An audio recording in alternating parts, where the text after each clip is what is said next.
Yo, what up, and welcome to my November reads. I've been trying to film this for a while, but we haven't had any clear days, so it's still well, it's not kinda, it's cloudy. But I hope you can see this and that the lights won't go crazy like they did last time. Anyway, I read so many great books in November, I can't believe it. It was a really good month for me, so let's just jump right into it. And the first book I'm going to talk about is Mrs. Dalloway by Virginia Woolf. So it's one of the staples of modernist literature, and we had to read it for our world literature class. And I've seen the movie Hours, so I had kind of an idea what was waiting for me, and I really enjoyed the book. I think I got a different kind of feel from it because when I went to see Hours, I was a teenager. I was kind of down and depressed, so I took one message from it. And now when I read this, I had to read it through a historical perspective, like Victorian age and modern age colliding. So I read it from another perspective, and I appreciate it. So it goes to say that the book is diverse, and when you read it in different times of your life, you'll take a different meaning. But I liked it. I enjoyed the stream of consciousness. It was really well done, and I think it's better than To the Lighthouse, which I've tried to read numerous times and haven't been able to manage. So that was really interesting, and I'm glad I had to read it. The second book I'm going to talk about was this really thin one. So it's kind of like a pocket book from Oxford Print Press, and it's called Asian American History, but a very short introduction by Madeline. And this was fascinating. I enjoyed knowing that, well, I didn't enjoy knowing, but I appreciated knowing that the immigration politics in United States has always been kind of effed up. So it was interesting to read how the Asians were perceived when they started to come to United States, how the experience differed from for different countries, like for Japanese, for Filipinos, for Koreans, and for Chinese. The experience was different, but they still all faced really great hardships when they tried to integrate into the society, and all the restrictions that were placed on them were just crazy. So I think the myth of United States being this very accepting and built-in immigration is wrong. Everybody who is familiar with the South Europeans immigrating to United States, especially to East Coast, also know that Italians, people from Sicily, are they Italians? Well, people from yes, Greek people, and yes, South Europeans who immigrated there also had a lot of suspicion put on them by the general populace. So yes, it's quite eye-opening, and of course they go into detail about the Japanese concentration camps during the Second World War, and then finally how the Asians turned suddenly into these model immigrants during 1980s. And yeah, I think it's really interesting to read with the how is it, immigration crisis that we're facing in Europe right now as well, because those fears that are put on the immigrants are just the same from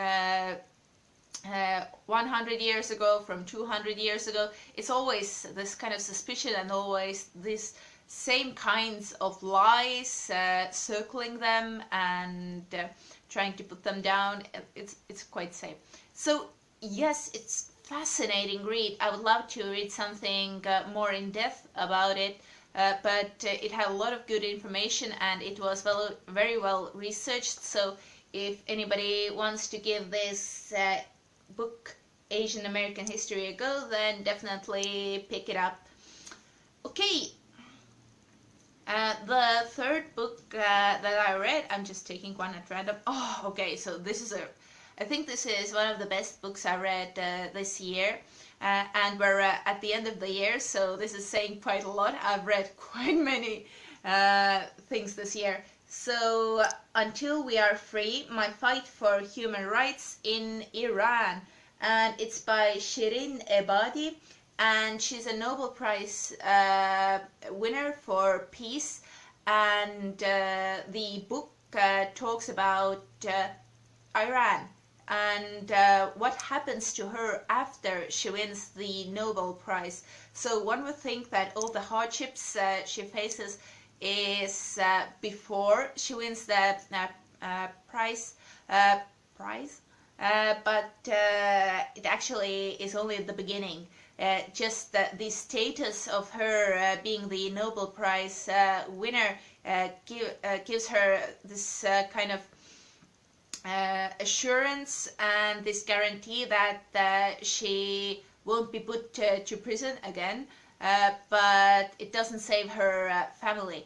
So it talks about what goes on in Iran from 2003 or 4, I think, and then up until 2013, I guess, this kind of time period. And it also talks about Iran in 1980s. So if you haven't lived under a rock, you probably know that Iran was quite, how do you say, it was quite similar to Western civilization, or what we perceive as being liberated and free and with attention put on human rights and democracy. And then with the coup in 1970s, it all changed.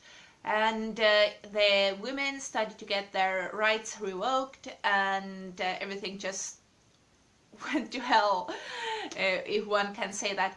And I really appreciated this book because it paints a completely different picture of Iran that we see in the news. So it still talks about how there are different problems there and big problems there, but it also shows you the life of a small person, an average person, and what kind of what they think, how they perceive everything that's going on, and how they try to rise up and challenge the ruling party or the ruling power.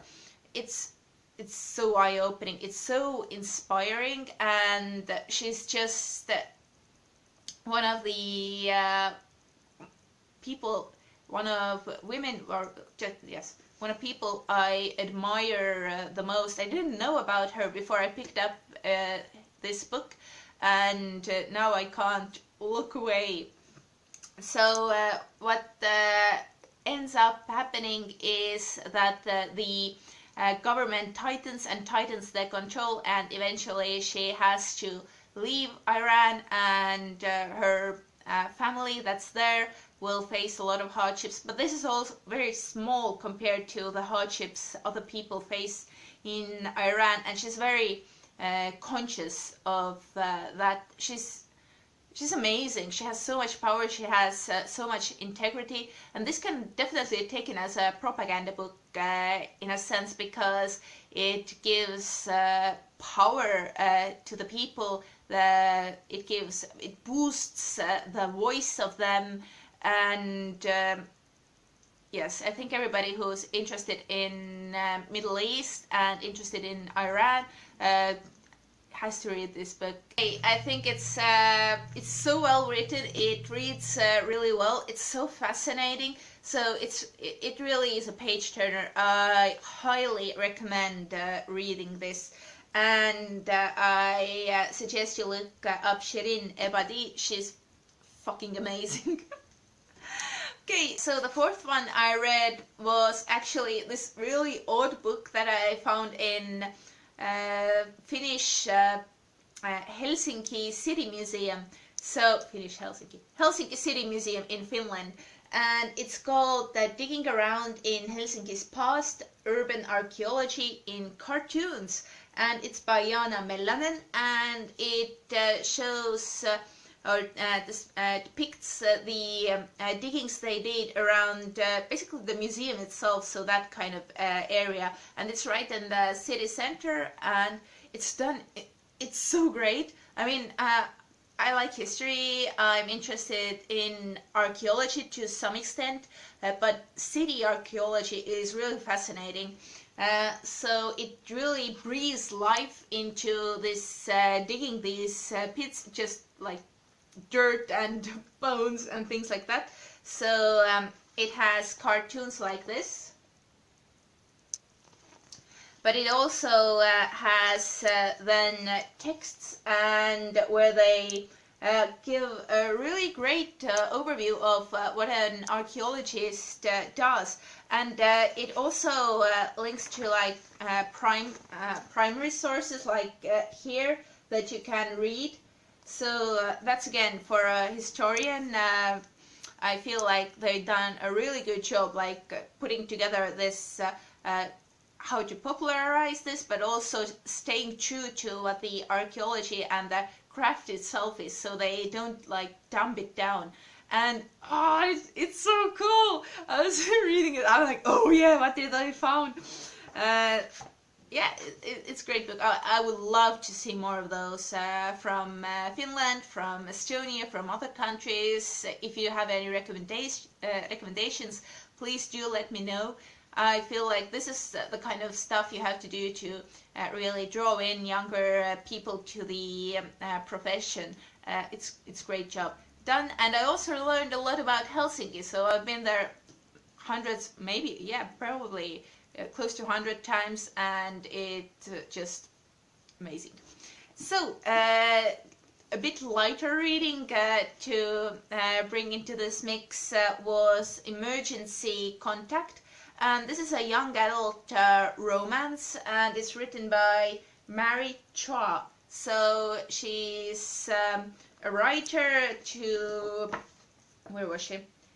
To New York Times, Wired, Atlantic, and this was quite a different book, I would say. Characters felt different. The characters, I wouldn't say that they were shockingly real like some reviewers. This was nominated for Best Young Adult Novel of the Year, and it mixes quite odd humor into it. It's very current with young people texting and having fun in the internet. And I just remembered what I liked most about it.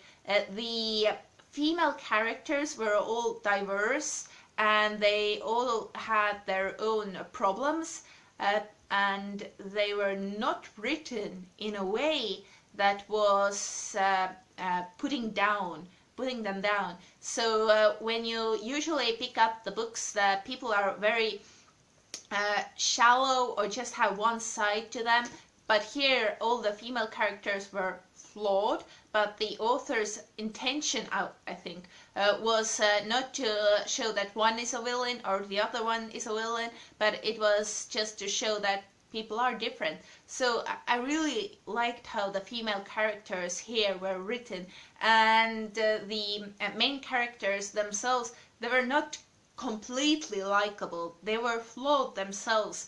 So I appreciated that as well. I think it had more dimensions than normal young adult romance would have. And the last book that I read was Chavs, and the smaller title is The Demonization of Working Class in Britain then, and the author is Owen Jones. And I've been wanting to read this for years, and I found it for a really cheap price on Amazon.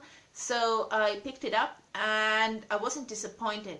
So I think most of you might be or are familiar with the Chav culture, or at least the word itself, but this book really goes in deep, and I think a lot of people would be discouraged by the first few paragraphs because it gets really political. So they talk about Thatcher's reforms, they talk about the parties in Great Britain and what their platform has been and what kind of results have been to various different reforms that they have done, and it's quite yes, it's pretty political. So you have to kind of chew yourself through it, and as a historian I definitely appreciate it, but it was not what I was expecting from the first few chapters. But then after it goes more to society, to how we perceive this class, how the class warfare in Great Britain is still up and running, and it gets more like soft, I would say, more accessible. But it was so interesting to read. It was, again, for me at least, it was a page turner, and I think a lot of the things I picked up from here make me understand the society better, not just society in Britain, but in Estonia as well. We don't have a class system, but we do have a lot of stereotypes that we have with lower classes or people that are not in our education level or not with the same income, and we do tend to demonize people and say that, oh, they're just lazy, or oh, they're having too many children that they can't bring up, oh, why don't they just go and get a job. It's not that simple. And what Owen Jones shows here is that while some things are because people make certain choices, most things that happen that affect us are from government policies. So there's a real clash here happening of what the government does and what are their priorities and what people need. And another really interesting thing, this book was written in, let me check, 2011. It actually really explains what happened with UKIP and Brexit, I feel. It really shows where the society is at that point and what are the possible dangers, and what we have seen now after 7 years is the culmination, because the government was not successful in tackling all the problems that were stacking up. I loved it. I mean, definitely this book is not for everybody.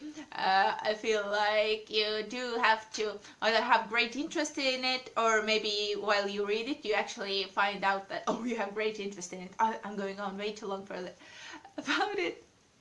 Okay, this was, yes, a great book. So like you see, I did read quite many. Whoa!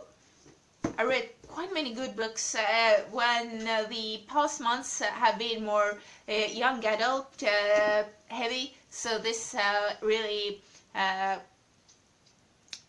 gave my brain a lot to think about. So I'm trying to get to